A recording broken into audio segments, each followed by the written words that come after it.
এই ভিডিওতে আমরা গড় সংক্রান্ত একটি বেসিক সমস্যার সমাধান করব। এখানে বলা হয়েছে এর আয় বি এর দ্বিগুণ, বি এর আয় সি এর 3 গুণ, তাদের গড় আয় 1000 টাকা হলে তিনজনের আয় কত তা নির্ণয় করতে বলা হয়েছে। আমরা ধরে নিচ্ছি যে সি এর আয় এক্স টাকা, তাহলে বি এর আয় হবে এর 3 গুণ, তার মানে 3x টাকা, এবং এর আয় হবে বি এর দ্বিগুণ, অর্থাৎ এর আয় হবে 3x ইন্টু 2, তার মানে 6x টাকা।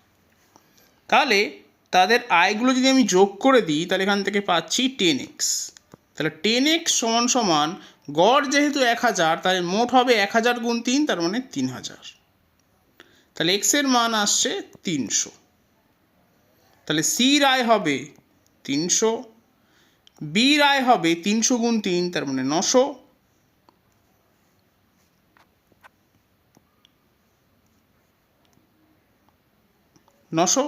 এবং এর আয় হবে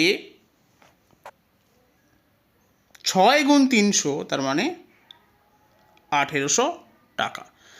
তাহলে সঠিক উত্তর হবে অপশান সি, 300, 900 এবং 1800।